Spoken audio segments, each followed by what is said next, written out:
과거 이제 김영현 전 장관과 대통령이 같이 있었던 사진이 있네요. 25분 만에 끝난 구속 심사. 김영현 전 국방장관 구속 위기입니다.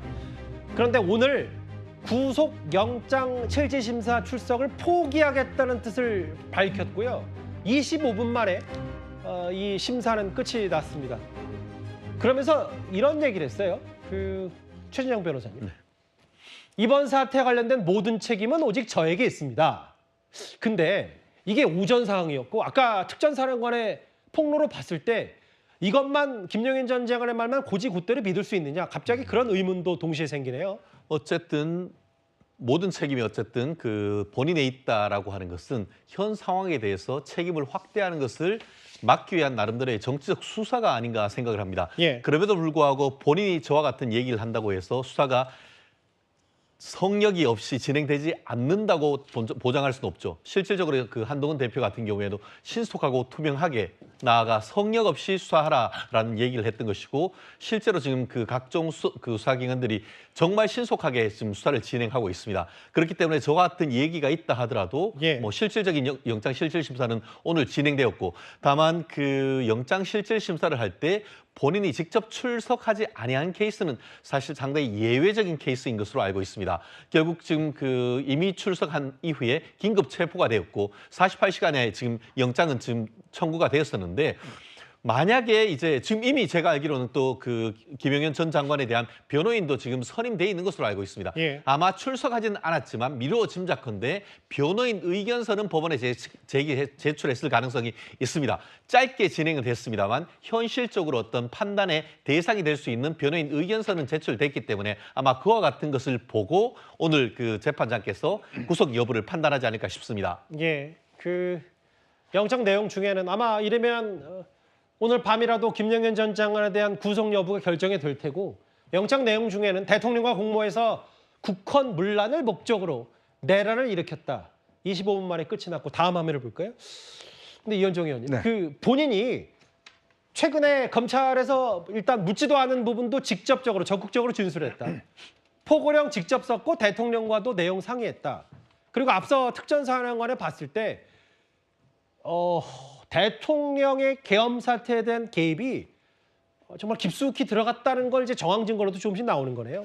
지금 오늘 아마 국방위에서 아마 이 관련자들이 아마 굉장히 중요한 사실들 다 지금 진술하고 있는 것으로 보여집니다. 그런 걸로 비춰보면 윤 대통령은 이 사태를 꽤 오래전부터 준비를 했고, 예. 구체적으로 어디 그리고 체포 대상자가 14명이라는 사실도 지금 좀 전에 방첩단 수사단장이 공개를 했습니다. 아마 이거는 이미 홍장원 국정원 1차장과 조지호 경찰청장도 이 부분을 이야기를 한 거 아니겠습니까? 그렇다면 이게 과연 그러면 언제부터 준비가 됐는지, 그리고 대통령은 누구와 준비를 했는 것인지, 사실 이게 중간에 좀 흘러나올 수도 있었을 것 같은데 비밀 유지가 된 걸 보면 아주 극소수의 인물들과 하고만 이 문제를 상의한 것으로 보여지는데, 예. 제가 추정해 보면 지난 8월 달에 윤석열 대통령이 휴가를 간 적이 있습니다. 저도 쪽으로 간 적이 있는데, 그때 이후에 갑작스럽게 김용현 경호처장을 국방부 장관에 임명하고, 예. 그러면서 신원식 당시 국방부 장관을 국가안보실장으로 임명하는 인사를 단행했어요. 경호처장을 국방부 장관에 임명한다는 꽤 이례적인 일이었고, 사실 그전에도 김용현 장관이 군 인사를 좌지우지한다라는 이야기도 있었습니다. 예. 그런 걸로 보면 실제로 김용현 장관을 임명한 것 자체가 실제로 이 12월 3일 있었던 그 사태를 대통령은 조금씩 결심해 가고 있었던 게 아닌가. 그리고 이제 얼마 김민석 최고위원도 이야기했지만 중앙고 출신의 어떤 여인영 방첩사령관 등등을 통해서 예. 실질적인 계획들을 잡은 게 아닌가, 그런 추정을 할 수 있을 것 같습니다. 그런데 이제 지금 검찰, 경찰, 공수처 앞다퉈서 지금 이 계엄 사태를 본인들이 적극적으로 수사하려고 전사적으로 나서고 있는데, 경찰 국수본이 한 발씩 늦는 모습에 대해 내부에서도 강한 성토가 나왔습니다. 현직이죠. 강일구 총경의 목소리 한번 듣고 오겠습니다. 근데 일반 사건 같은 경우는 지금 경찰이 한 것처럼 해야죠. 근데 이미 범죄 사실 많잖아요. 다 드러난 사건이잖아요, 이거. 그러면 사람부터 잡고해야죠. 그게 잘못됐다는 거예요. 검찰처럼 했어야 되는 사건이죠. 브리핑할 때 제가 열받은 건 어제 브리핑 내용이죠. 다 검토 중이라는 거 아니에요? 지금 김용현이를 먼저 데려가는 이유가 있죠. 김용현이가 핵심이에요. 수사를 하는 사람 상식적으로 그냥 아는 내용이에요. 검찰은 수사권이 없거든요. 엊그저께 법원행정처장도 얘기하잖아요. 법률상 수사권이 없기 때문에 공소 기각할 수 있다고. 그걸 알기 때문에 검찰은 애초에 경찰을 끌어안고 가려고 했어요. 처음에 합수해달라고 받았어야지. 받았어야죠. 경찰이 한 발씩 늦고 뭔가 지금 수사가 총의를 제대로 못 모은다는 현직 그 총경의 성토. 이제 본인이 실명을 걸고 얘기했기 때문에 그만큼 중체된 일에 지금 제대로 수사가 이루어지지 못하고 있다는 반증일 것 같은데요. 최진영 변호사님, 사실 이 내란 사태 지휘 체계, 구속이기에 김영현 전 장관, 박안수 계엄사령관, 아까 뭐 여인영, 수방사 뭐 이렇게 얘기했지만 특히 특전사령관이 여러 증언으로 지금 발칵 뒤집혔는데 대통령이 저렇게 직접 특전사령관에게 전화를 걸었다는 아까 표현대로라면 핵심 증거가 나왔다. 이제 뭔가 특검이나 특수본 말고 이른바 합동수사본부로 수사가 지금 일원화될 수 있는 가능성이 꽤 높아진 것 같아요. 그렇습니다. 사실 저는 현실적으로는 특검으로 갈 가능성이 현실적으로 높지 않은가 싶습니다.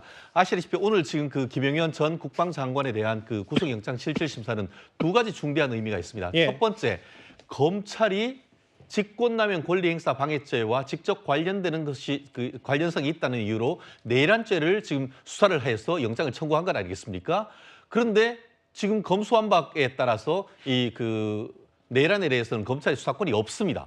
그렇다고 하면은 검찰이 내란까지도 수사하는 것이 적법한지 여부에 대한 1차적인 판단이 오늘 첫 그 사법심사로 나온다는 점. 나아가 지금 여건을 내에서 내란죄가 성립되는지 여부와 관련해 가지고 논란이 있다고 하는데 내란이 성립되는지 여부에 대한 첫 번째 사법 판단이 나오는 이 두 가지 판단이 굉장히 중요한데요. 어쨌든 앞으로도 검찰이 계속 수사를 할 경우에는 이 검찰 수사권이 없기 때문에 수사가 위법하고 그로 인한 모든 어떤 수사가 위법한 수사라는 그런 아직까지 위험이 있습니다. 그렇기 때문에 이런 부분과 관련해서 수사의 적법성을 확보하기 위해서 경찰 내에서도 검찰이 어떻게 보면 합동 수사를 대해서 거부했지만 그걸 받았어야 되는 것이 아니냐 하는 얘기가 있기 때문에 앞으로 오늘 지금 그 국회에서 지금 이 특검에 대한 어떤 그 발의가 됐고 통과가 됐기 때문에 지금 수사하고 있는 모든 자료는 조만간 발족될 특검에 가서 함으로써 나름대로의 수사의 정당성과 적법성을 확보하려고 하는 그런 어떤